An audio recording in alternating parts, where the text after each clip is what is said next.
Hi everybody, welcome back to Lifting the Lamp. You know, I was brought up a Catholic, and when I was a kid, I couldn't get enough of my faith. I couldn't wait for Sunday catechism classes, even though they seemed to bore everybody else. And I had a children's Bible, which I read from cover to cover when I was about 8 or 9 years old. Then something happened. We got a new parish priest, and he was awful. Every single Sunday, he gave the same sermon, which was that young people today are living in sin, and because they're living in sin, instead of spending more time at church, they're going to hell. And it's such a shame that they're all going to burn in hell when they die. And we should pray for the young people of the world because they're all going to go to hell because they're out partying instead of locking themselves away in their room praying all day. And what a shame it is that they're all going to burn one day. And so, even though I had a great love for my faith up until that point, now I was starting to be driven away. And it was because of this incessant preaching about hell. And I know that there's a lot of people who have had a similar experience, who have been brought up Christian or Catholic, and some of those people ultimately stop calling themselves Christians altogether, for many reasons, one of which is this atrocious belief in the concept of hell. And the purpose of this video is to investigate this idea of hell. Where did it come from? You know, it's taken for granted that if you're a Christian, one of your fundamental beliefs is in this idea of hell, where there's a place of eternal torment in the afterlife where the soul goes if it's been sinful during its physical existence, and it's stuck there for all eternity based on what it did or didn't do in this life. But as I will demonstrate, the concept of hell is in fact not biblical. In fact, far from being biblical, the concept of hell is something that the later church fathers just made up. And they loosely based it on an idea, one of many ideas that they plagiarized from paganism. And that's what I'm going to demonstrate today.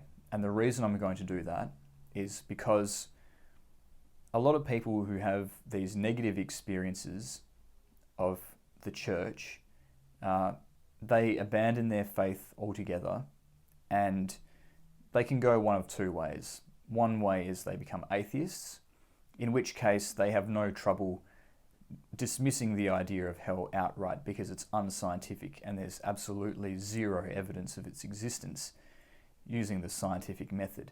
But then there's people who go the other way, who become what's commonly referred to as spiritual but not religious. And so they've rejected organized religion, but they have a spiritual life. And maybe they've retained some belief in a spiritual level to existence. And maybe they've retained some belief that the Bible still holds some kind of spiritual power. Those people can develop a niggling fear that they've made the wrong decision and that they're going to be punished in the afterlife because hell really exists and the Bible was right after all, and they've picked the losing side in Pascal's wager, and so they're going to go to hell. And that is a really damaging idea. I never knew this before until very recently, but there's actually a condition, a mental disorder called RTS, religious trauma syndrome. And one of the causes of that is people being told from when they're children that a place called hell exists and that they're going there if they're not good Christians. And this is a serious mental disorder that has symptoms similar to PTSD. And it's caused by priests and pastors teaching impressionable children about this idea of hell. It's actually, strictly speaking, a form of child abuse to teach children about hell, because it causes many of them to develop symptoms of similar to PTSD that are directly related to the fear that has been instilled in them. For people who believe in something spiritual, it's not so easy to just simply say, oh, don't worry about it because science proves that it doesn't exist.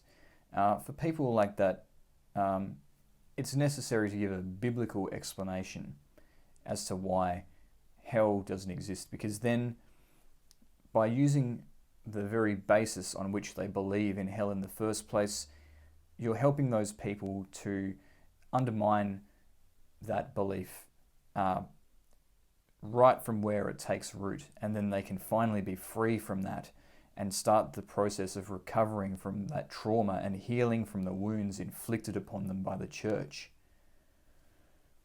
And that's why I'm making this video today.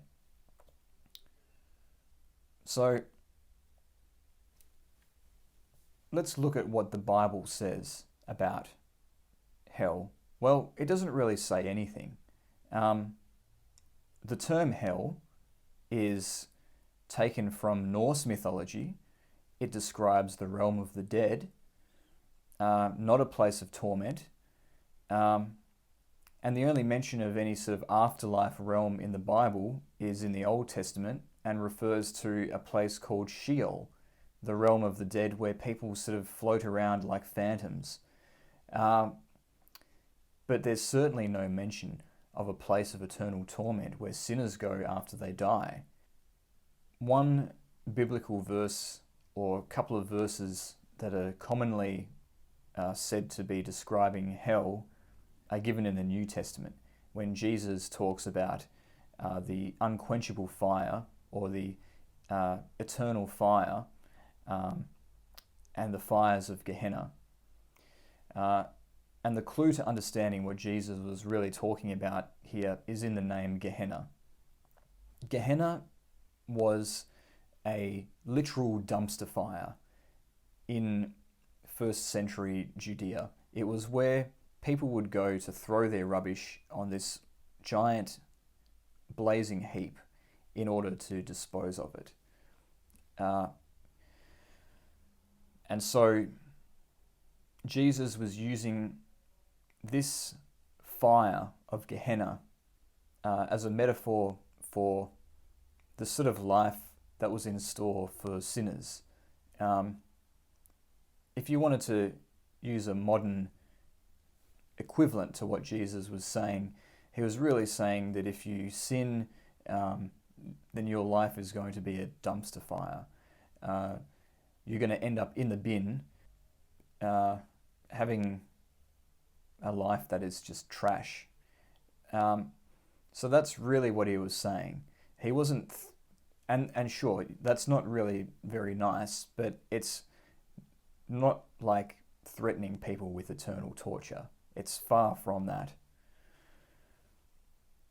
And of course, this fire was an unquenchable fire because it was always being replenished, because every day people would throw more waste onto the fire of Gehenna. So that's what that means. Again, no biblical basis for a place of eternal torment where there's little devils running around with pitchforks poking people as they roast in the lake of burning sulfur. Just absolutely no biblical basis whatsoever for that idea. That came from the deranged minds of priests, but it wasn't even an original idea. It was something that they plagiarized. And the place that they plagiarized it from was Greek paganism. So the Greek conception of the afterlife consisted of three realms. One was the Elysian fields, a kind of paradisial realm of rolling green hills and golden sunshine where the good people went when they died.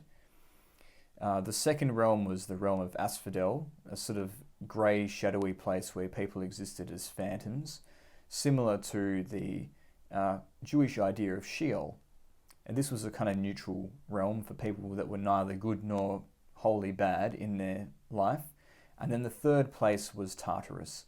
This was a subterranean realm, volcanic realm of fire and torment, where the gods sent wicked souls when they died. But this idea of Tartarus wasn't even consistent. So there was an idea of Tartarus, an earlier idea, which didn't consist of any torment of human souls at all. It was simply the place where the Olympian gods imprisoned the Titans, that is, the old gods of chaos, after they overthrew them, so as to prevent them from destroying the world. And yes, while it is the case that Christianity was essentially a syncretic belief combining elements of Judaism and Hellenism, the early Christians only took the best parts of Greek thought, things such as the ideal and striving from earth to heaven, and the potential for the soul to personally develop in a heavenly direction by cultivating virtue, and the idea of the Logos as a celestial organizing principle that could bring great benefits to the human race. These were the things that Christianity adopted from Greek civilization. But this was a belief that was kind of quite recent and sort of moving away from the old sort of superstitious paganism of the past to something more sophisticated. It's only later, when the church was trying to bring all of the citizens of the Roman Empire under Christianity, that they started to appropriate the other elements of paganism, such as its feast days and things like that, in order to make it more appealing to the pagans. But this idea of Tartarus was certainly something that was never intended to be incorporated into early Christianity. And in fact, this idea of Tartarus reflects the capriciousness and the mean-spiritedness of the Greek gods, who loved to, torment the human race and use them and then discard them. And if they felt like they had been outshined in some way by a human being, or just if they felt that they had transgressed in some way, came up with all sorts of cruel and unusual punishments for them. And it's really a byproduct. This later idea of Tartarus, I would argue, is really a byproduct of the latter sort of late stage paganism of the Greco-Roman world, which had become quite debauched and degraded compared to what it once was. And those were all things that Christianity was trying to replace with something better, including a conception of divinity that was merciful and good and loving. And that just doesn't fit with this idea of a place of eternal torment for those who have displeased the deity. So that contradiction, that inconsistency, is no accident, because as I've said, hell is not something that was ever meant to be a part of Christian belief, and it's not biblical, and it's not something that Jesus taught. And if for the first time in your life you have spiritual freedom and you don't have some religious authority dictating to you what you should and shouldn't believe, don't be affected by the fear of hell. Don't let that affect your decision. And if you've made a decision and you're worrying about the spiritual consequences of that, don't. Because there's simply no basis in any authentic spiritual text for the concept of hell. And even in religions that have a kind of hell, you have to do some pretty terrible things to end up there, like the Buddhist hell realms. And even in the Buddhist hell realms, you're not there for an eternity. If you accumulate good karma or you pay your bad karma, there's always an opportunity to rise again to a heavenly realm. So there is absolutely zero basis for this idea of hell. So know that that is the case. And if you have been troubled by this concept before, maybe by thinking about how erroneous the grounding for hell is, you can finally break free of the fear of it and the belief in it and the psychological burden that it places on you. But if you have your own thoughts on this idea, on this topic, leave your comments down below. Press that subscribe button if you want to support my work, and like my videos. Thanks again for listening, and I'll see you next time.